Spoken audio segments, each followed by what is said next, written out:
Hello everyone, this is Akanksha and welcome to the channel. आज के session में मुगल साम्राज्य से रिलेटेड जितने भी इंपॉर्टेंट क्वेश्चंस बनेंगे उन्हें हम डिस्कस करेंगे। तो ये जो सीरीज़ है वो 2 पार्ट में आएगी। पार्ट 1 में मैंने टोटल 50 क्वेश्चंस कवर किए हैं और पार्ट 2 जो आएगा उसमें मैंने 50 से अबव जितने भी क्वेश्चंस बचेंगे उसको मैं कवर करूँगी। तो चलिए शुरू करते हैं। तो देखिए, इस पार्ट 1 में जो है वो टोटल 50 क्वेश्चन है और हर 10 क्वेश्चन पे एक लेवल डिसाइड है। तो टोटल 5 लेवल होंगे। तो लेवल नंबर 1 से हम शुरू करते हैं। तो सबसे पहला लेवल में आते हैं। क्वेश्चन नंबर 1 देखते हैं कि 1526 में ईस्वी में बाबर ने किस वंश के शासक को परास्त करके मुगल साम्राज्य की नींव रखी थी। तो आप सभी को पता है कि बाबर ने 1526 में पानीपत का प्रथम युद्ध लड़ा था, जिसमें कि इब्राहिम लोदी को हरा के उसने मुगल साम्राज्य की स्थापना की थी। क्लियर? तो ये हो गया इसका सही आंसर लोदी वंश। तो इब्राहिम लोदी जो है वो लोदी वंश से रिलेटेड था। ओके, अगला क्वेश्चन देखिए। तो इसमें मैंने जो जितने भी युद्ध लड़े गए थे बाबर के द्वारा उसको मैंने लिखा है। तो उसको देखिए कौन कौन सा है। तो पानीपत का प्रथम युद्ध और खानवा का युद्ध, चंदेरी का युद्ध और घाघरा का युद्ध, ये जो 4 इंपॉर्टेंट जो युद्ध हैं ये किसके द्वारा लड़े गए हैं? बाबर द्वारा लड़े गए हैं। तो इसे हम कैसे याद करेंगे? देखिए पानीपत, देखिए पानी और खानवा, पानीपत का और खानवा का। तो पानी और खाना एक साथ आ रहा है तो खाना पानी आप ध्यान रखेंगे। और चंदेरी और घाघरा को कैसे ध्यान रखेंगे कि ये सीक्वेंस है। तो देखिए, अगर हम चंदेरी को लिखें इंग्लिश में तो सी आता है और घाघरा को लिखेंगे तो जी से लिखेंगे। तो आपको पता है कि सी जो है वो पहले आएगा और जी बाद में आएगा। तो आप क्लियर कर लेंगे कि चंदेरी पहले आएगा और घाघरा बाद में आएगा। और 1526, 1527, 1528, 1529 याद हो गए ये सारे। तो कुछ इंपॉर्टेंट टर्म्स भी याद रखिए आप लोग कि जो पानीपत का प्रथम युद्ध हुआ था वो जो है उसमें बाबर ने किसकी उपाधि धारण की थी? कलंदर की उपाधि धारण की थी। किसकी? ये पूछा जा सकता है एग्जाम्स में कि बाबर ने किस युद्ध के पश्चात जो है वो कलंदर की उपाधि धारण की थी। तो पानीपत का प्रथम युद्ध के बाद। और गाजी की उपाधि कब धारण की थी? ये जो है खानवा के युद्ध के बाद। और जिहाद का नारा कब लगाया था? वो भी खानवा के युद्ध के बाद लगाया था। तो ये इंपॉर्टेंट पॉइंट्स हैं। और देखिए एक और चीज़ आप ध्यान रखिएगा कि इसमें कभी कभी क्वेश्चन ये भी पूछा जाता है कि जो बाबर ने जो पानीपत का युद्ध लड़ा था उसमें जो है वो तोपखाने का नेतृत्व किसने किया था और बंदूकचियों का नेतृत्व किसने किया था। तो तोपखाने का नेतृत्व जो है वो उस्ताद अली कुली ने किया था। तो इसे याद कैसे करेंगे? देखिए तोप जो होता है ना वो काफ़ी भारी होता है। तो काफ़ी भारी होता है तो आप उठा नहीं पाएंगे, उसके लिए आपको कुली की ज़रूरत पड़ेगी। तो उस्ताद अली कुली याद हो गया। और बंदूकचियों, तो लोग बंदूक रख के एकदम मस्त रहते हैं तो मस्त से मुस्तफ़ा बनाएंगे। याद होगा ये तो इंपॉर्टेंट पॉइंट्स। अगला देखिए क्या है कि पानीपत का जो प्रथम युद्ध हुआ था वो कब हुआ था।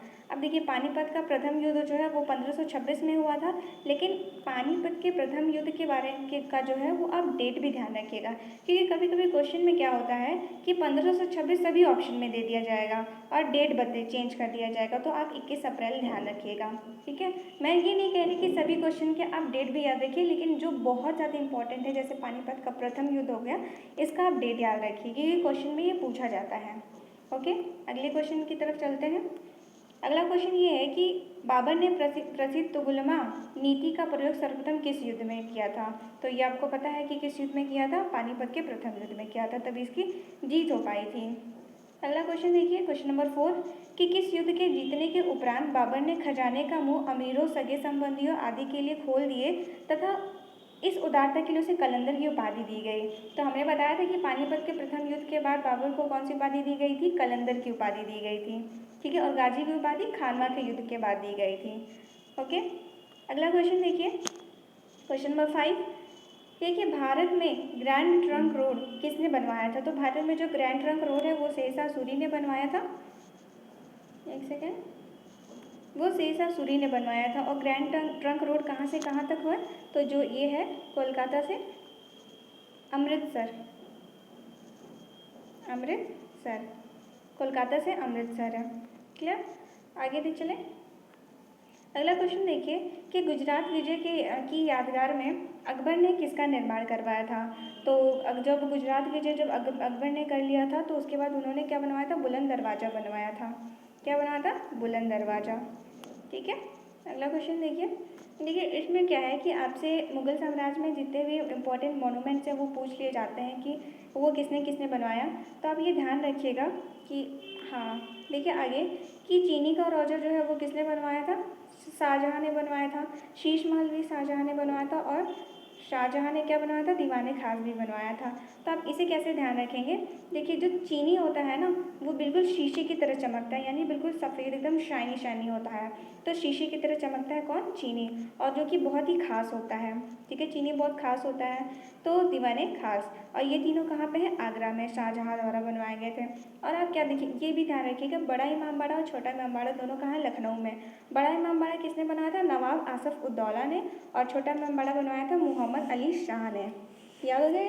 देखिए जिनका नाम बड़ा है, देखिए इनके पास दौलत बड़ी है, उद्दौला मतलब ज़्यादा दौलत है, इसलिए उन्होंने बड़ा इमामबाड़ा बनवा दिया। ठीक है, और ये क्या है, अली मतलब छोटे भाई हैं इनके, मोहम्मद अली शाह, इसलिए उन्होंने छोटा इमामबाड़ा बनवाया। ठीक है, इनके पास दौलत ज़्यादा इसलिए उन्होंने बड़ा इमामबाड़ा बनवाया था। अब देखिए इसमें और आ जाता है कि जामा मस्जिद किसने बनवाया। तो जामा मस्जिद आप देखिए कि देखिए दो जामा, अगर हम जामा मस्जिद की बात करें और मोती मस्जिद की बात करें तो जामा मस्जिद भी दो हैं, और वैसे तो जामा मस्जिद बहुत सारे हैं और मोती मस्जिद भी बहुत सारे हैं, लेकिन आप दो इंपॉर्टेंट, एक तो दिल्ली वाला ही ध्यान रखिएगा, कौन सा, दिल्ली वाला जामा मस्जिद, और एक आगरा वाला जामा मस्जिद। तो जो दिल्ली वाला और आगरा वाला जामा मस्जिद है, दोनों ही किसने बनवाया था, शाहजहाँ ने, शाहजहाँ ने बनवाया था। लेकिन अगर हम मोती मस्जिद की बात करें, किसकी, मोती मस्जिद, तो मोती मस्जिद भी देखिए दो इम्पोर्टेंट है आपके लिए। तो मोती मस्जिद भी एक तो है कौन सा, एक तो है दिल्ली वाला, एक आगरा वाला। तो जो आगरा वाला मोती मस्जिद है इसे शाहजहाँ ने बनवाया था, लेकिन जो दिल्ली वाला मोती मस्जिद है वो उसे औरंगजेब ने बनवाया था। क्लियर। तो अगला चलिए, ये हो गया। क्वेश्चन नंबर 7 पे आते हैं कि आईने अकबरी एक महान ऐतिहासिक कृति निम्नलिखित में से किसके द्वारा लिखी गई थी। तो आईने अकबरी आप सभी को पता है किसके द्वारा लिखी गई है, अबुल फजल। क्लियर, अबुल फजल द्वारा लिखी गई है। अगला देखिए, देखिए अब अगर अकबर के नौरत्न पूछे जाते हैं बहुत ज़्यादा, तो अकबर के नौरत्न हम कैसे याद रखेंगे, इसके लिए एक ट्रिक बनाइए। वो ट्रिक ये है, ATM BF, है ना।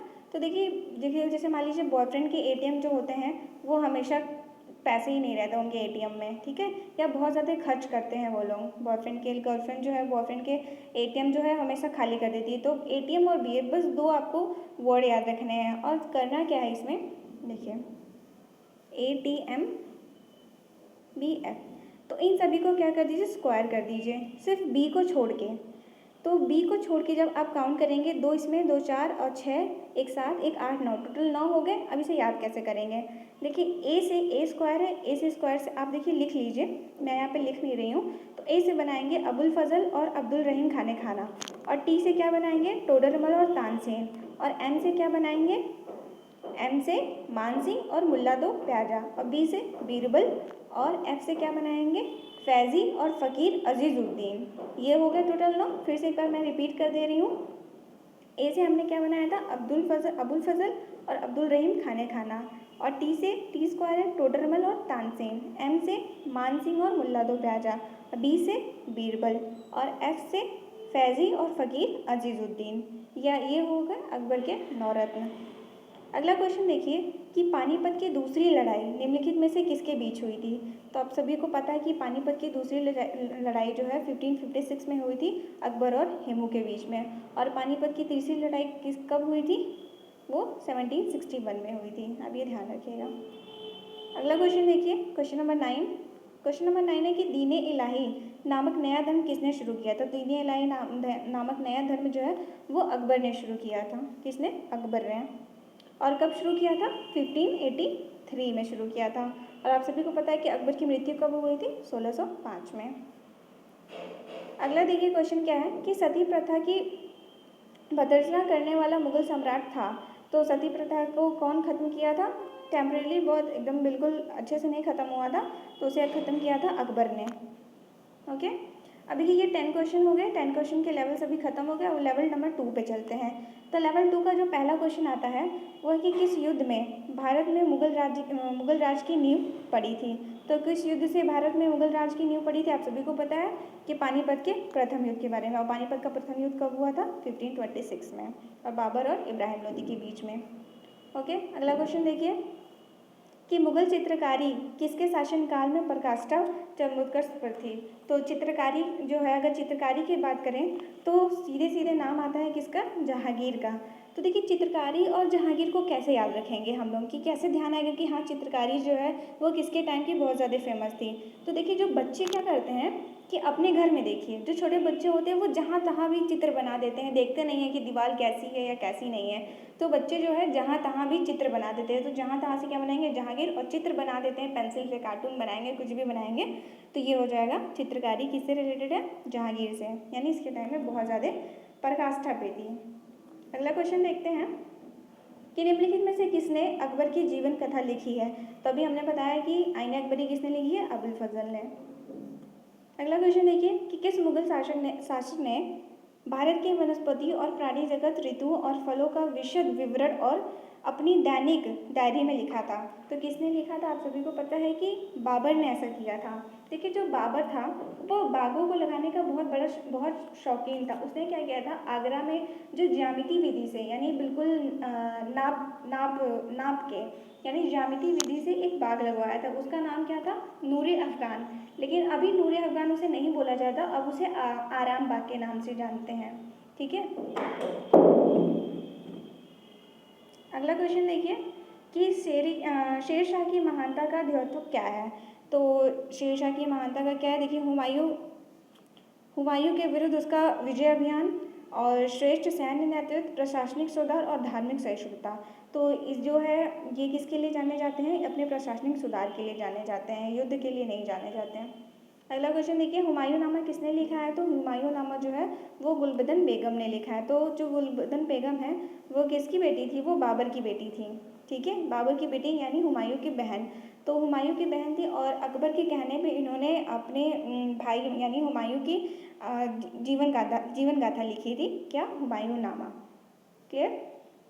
अगला देखिए कि अकबर के शासनकाल में महाभारत का फारसी भाषा में अनुवाद किया गया था, वह किस नाम से जाना जाता है। हाँ तो देखिए आप ध्यान रखिए, बहुत ज़्यादा क्वेश्चन पूछा जाता है कि अकबर का जो है वो फारसी अनुवाद, अकबर का नहीं, महाभारत का जो फारसी अनुवाद है वो फारसी अनुवाद में वो किस नाम से जाना, मतलब उसका कुछ टाइटल तो होगा।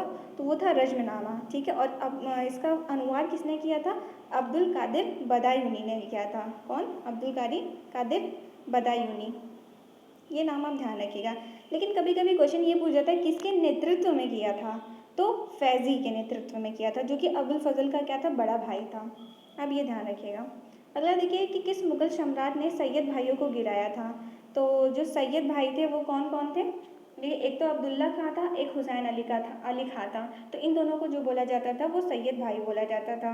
तो इन्हें जो है इनका जो हम बता देते हैं कि ये जो मोहम्मद शाह था, जिसको रंगीला के नाम से भी जानते हैं, तो इन्होंने क्या किया था कि सैयद भाइयों को गिराया था, यानी इन्हें मार डलवाया था।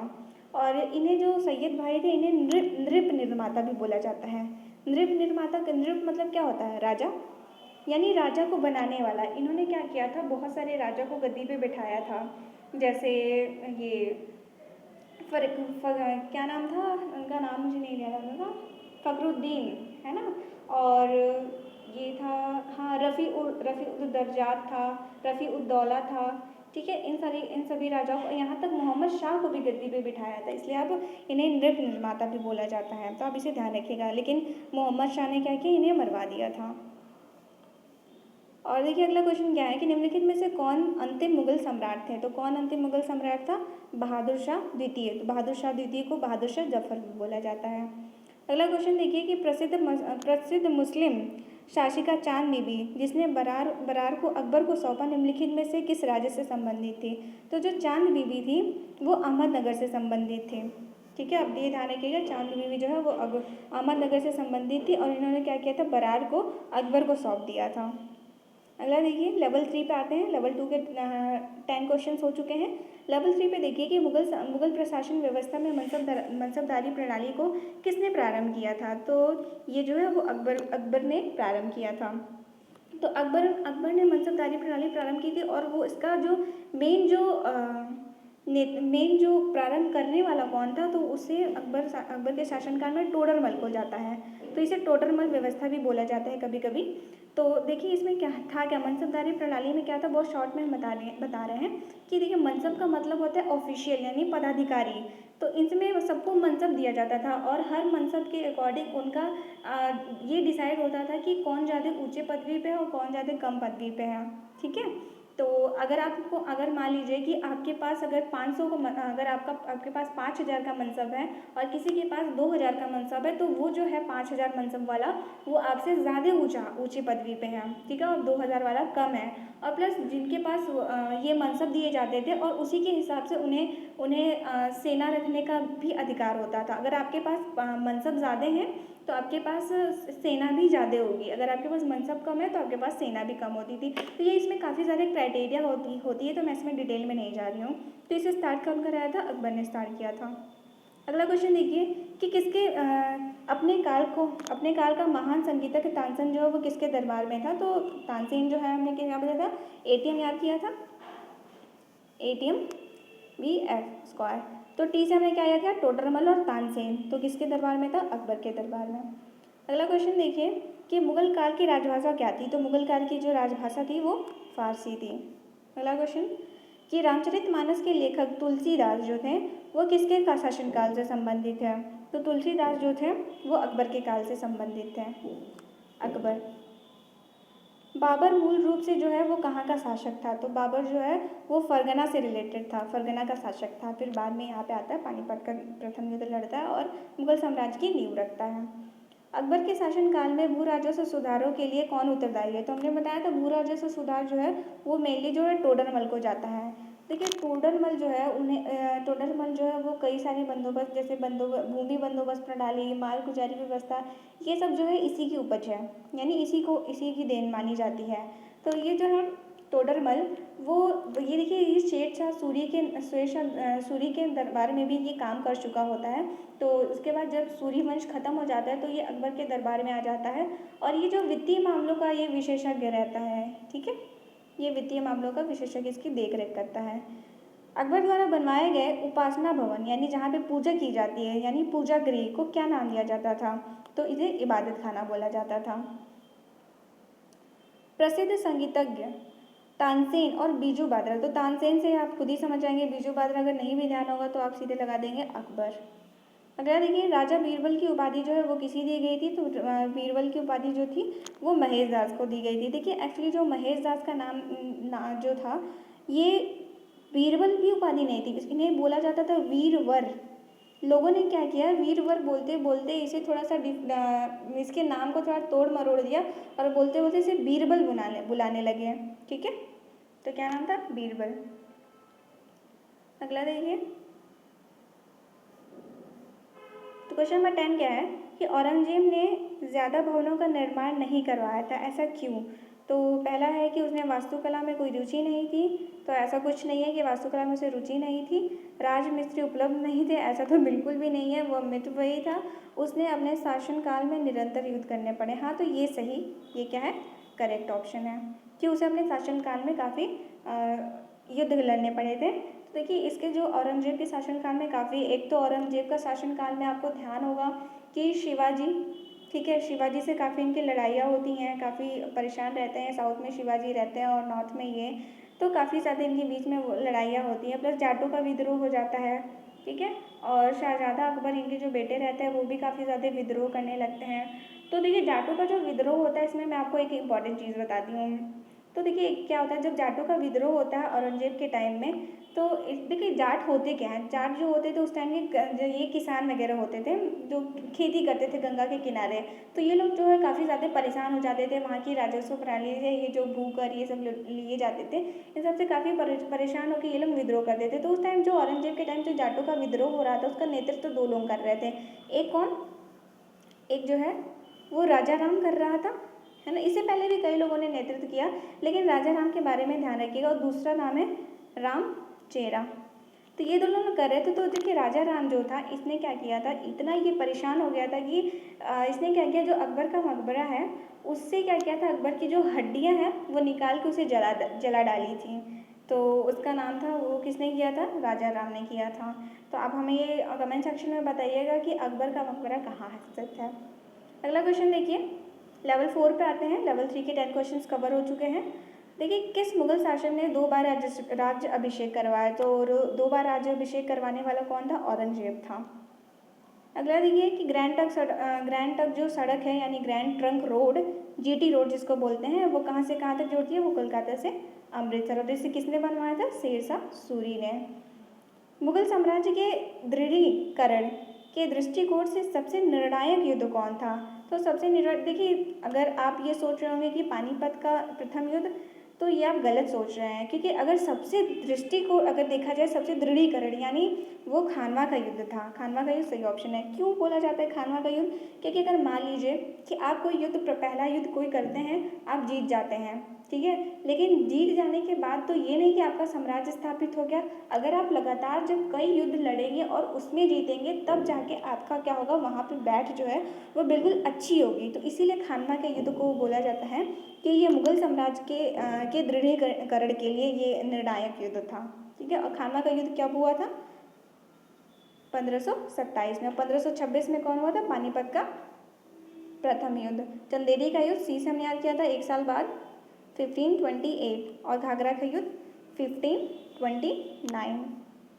अगला देखिए कि किस मुगल साम्राज्य की राजधानी को आगरा से दिल्ली, मतलब किस मुगल साम्राज्य ने राजधानी जो है वो आगरा से दिल्ली स्थानांतरित की थी? तो किसने किया था? ये जो है वो शाहजहां ने किया था, ठीक है। अगला देखिए कि अकबर के युवावस्था में उसका संरक्षण कौन था? तो बैरम खां था। निम्नलिखित में से किस स्थान पर नादिर शाह ने चढ़ाई नहीं की थी? तो किस स्थान पे नहीं की थी? लाहौर पे की थी, और करनाल पे भी की थी, दिल्ली पे भी की थी, कन्नौज पे नहीं की थी। तो कन्नौज आपका सही आंसर हो जाएगा। अगर ये किसने ऐसे बाग बगीचे जिसमें बहता पानी हो के निर्माण की परंपरा की शुरुआत की थी? तो आपको पता ही है कि मैंने बाबर के बारे में बताया था, ये जो बाग बगीचे लगवाने का ये बहुत ज़्यादा शौकीन था। तो आंसर हो जाएगा बाबर। और बाबर ने ये क्या बनवाया था? जो आगरा में जो पार्क है, जो ज्यामिति विधि से बनवाया गया था, उसे नूरे अफगान बोला जाता था, लेकिन अब उसे आराम बाग बोला जाता है। तो कभी कभी क्वेश्चन पूछ लिया जाता है कि आराम बाग जो है वो किसने बनवाया था? तो बाबर ने। निम्नलिखित में से कौन सी आत्मकथा है? तो कौन सी आत्मकथा है? अकबरनामा तो बिल्कुल नहीं है, क्योंकि अकबरनामा किसने लिखी है? अबुल फजल ने लिखी है। हुमायूंनामा भी नहीं है, क्योंकि हुमायूंनामा किसने लिखी है? अब गुलबदन बेगम ने। और पातशाहनामा भी नहीं है, क्योंकि पातशाहनामा किसने लिखी है? अब्दुल हामिद लाहौरी ने। ये जो पातशाहनामा है, ये जो है शाहजहाँ के बारे में है, शाहजहाँ के इतिहास के बारे में है। और उसके बाद आता है तुजुक बाबरी। हाँ, तो ये जो तुजुक बाबरी है, जिसको बाबर नामे भी बोलते हैं, ये बाबर की आत्मकथा। और ये किस भाषा में है? ये तुर्की में है। अब ये ध्यान रखिएगा, इनकी जो दरबारी भाषा होती थी वो फारसी होती थी, लेकिन ये जो इनकी पुस्तक है, आत्मकथा है, वो तुर्की में लिखी गई थी। आप ये ध्यान रखिएगा। अगला क्वेश्चन है कि 1526 में लड़ी गई जो पानीपत की प्रथम लड़ाई थी, वो बाबर ने किसे पराजित किया? तो कौन पराजित हुआ था? तो ये तो बहुत ही सिंपल क्वेश्चन है, इब्राहिम लोदी। शेरशाह सूरी का मकबरा कहाँ स्थित है? तो शेरशाह सूरी से हम बनाएंगे, देखिए सिर्फ सासाराम कहाँ है? बिहार में। लेवल 5 पे आगे बढ़ते हैं। तो लेवल 5 पे देखिए, पहला क्वेश्चन ये है कि अकबर का राज्याभिषेक जो है वो कहाँ हुआ था? तो ये ध्यान रखिएगा कि कालानौर में अकबर का राज्याभिषेक हुआ था। क्लियर? अगला क्वेश्चन है कि गुरु अर्जुन देव जो थे वो किसके समकालीन थे? आपको पता है कि गुरु अर्जुन देव को जो है वो जहांगीर ने क्या करवा था? मरवा दिया था, क्योंकि ऐसा बोला जाता था कि इसने जो है वो खुसरो की सहायता की थी, इसलिए इन्होंने क्या करवा दिया था कि इन्हें मरवा दिया था। तो क्या हो जाएगा आंसर? ये जहांगीर। और ये सिखों के कौन से नंबर के गुरु थे? ये 5वें गुरु थे। और कभी कभी क्वेश्चन पूछ लिया जाता है, जो गुरु तेग बहादुर था, इनको किसने मृत्युदंड दिया था? तो इनको जो है वो औरंगजेब ने मृत्युदंड दिया था। तो ये किसके समकालीन थे? पता ही चल गया, जहांगीर के। किस राजपूत वंश ने अकबर के सामने समर्पण नहीं किया था? तो आपको पता है कि जो राणा प्रताप है ना, राणा प्रताप जो है के साथ कौन सी युद्ध लड़ा गया था? अकबर ने कौन सा युद्ध लड़ा था? ये जो क्या नाम है, मुझे देखिए ध्यान नहीं आ रहा, हल्दी घाटी का युद्ध। हल्दी घाटी का युद्ध जो लड़ा गया था 17 जो है 17 नहीं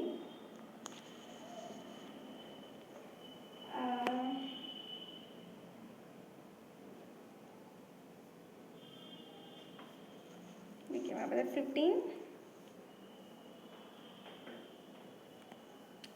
1574 में, 76 में, ठीक है। तो 1576 में जो है वो अकबर के ये जो है हल्दीघाटी का युद्ध होता है अकबर और महाराणा प्रताप से। तो जो महाराणा प्रताप थे वो सिसोदिया वंश से रिलेटेड थे, इसलिए सिसोदिया वंश जो है वो उन्होंने कभी भी सामने समर्पण नहीं किया। अगला देखिए, किस मुगल शासक को आलमगीर कहा जाता है? तो आलमगीर जो है वो और से आप ध्यान रखेंगे कि औरंगजेब से, आलमगीर और औरंगजेब, औरंगजेब को जिंदा पीर नाम से भी जाना जाता है। सम्राट अकबर द्वारा किसको जरी कमल की उपाधि से अलंकृत किया गया था, यानी किसको जरी कमल की उपाधि दी गई थी? तो ये जो है मोहम्मद हुसैन को जो है ये जरी कमल की उपाधि दी गई थी। अगला क्वेश्चन देखिए, बाबर ने पहली बार पश्चिम से कहाँ होकर भारत में प्रवेश किया था? तो पश्चिम से कहाँ से होके, ये जो है पंजाब से प्रवेश होके जो बाबर है वो भारत आया था। हल्दी घाटी का युद्ध कब हुआ था? तो हल्दी घाटी का युद्ध पता है 1576 में हुआ था। पता नहीं क्यों मुझे ध्यान नहीं आ रहा था। ओके, अगला देखिए, किसके किसके बीच में थे?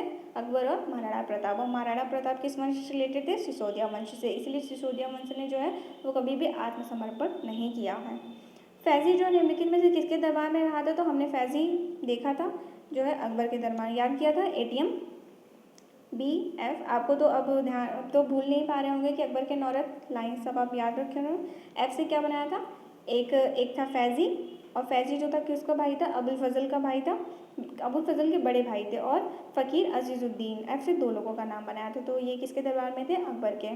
क्वेश्चन नंबर 9 देखिए कि किसके समय में मलिक मोहम्मद जायसी ने पद्मावत की रचना की थी? तो किसके शासनकाल में? ये शेरशाह सूरी के शासनकाल में इनकी रचना की थी पद्मावत की। ये लास्ट क्वेश्चन है। अगला लास्ट क्वेश्चन क्या है कि किस मुगल शासक ने 2 बार शासन किया? तो 2 बार किसने शासन किया? ये जो है हुमायूं ने। हुमायूं ने क्यों बोला जा रहा है कि उसने 2 बार शासन किया? क्योंकि देखिए हुमायूं ने जब बाबर की जब मृत्यु हो गई थी, तो बाबर की मृत्यु के बाद कौन आया था? हुमायूं आया था। लेकिन हुमायूं जो है वो कन्नौज या फिर कन्नौज या फिर बिलग्राम का युद्ध जिसको बोलते हैं, जो कि 1540 में हुआ था, इसके बाद वो भाग खड़ा हुआ था, यानी वहाँ से चला गया था, जिसके बीच में सूरी वंश आ जाता है। शेरशाह सूरी का नाम आप लोगों ने सुना ही होगा। तो सूरी वंश आ जाता है। फिर उसके बाद में देखिए, एक तो उसका पहला टेन्योर, मतलब इससे पहले 1540 तक किया शासन, ठीक है। फिर उसके बाद सूरी वंश आ जाता है। फिर जो है हुमायूं जो है वो 1555 में फिर से आ जाता है, ठीक है, 1555-56 में, और फिर से शासन करता है। लेकिन कुछ ही दिन बाद उसकी मृत्यु हो जाती है। तो ये टोटल कितने क्वेश्चन हो गए? 50 क्वेश्चन हो गए। So thank you for watching. अगर आपको ये वीडियो पसंद आया तो मेरे चैनल को सब्सक्राइब ज़रूर कीजिएगा और लाइक बटन को हिट करना मत भूलिएगा।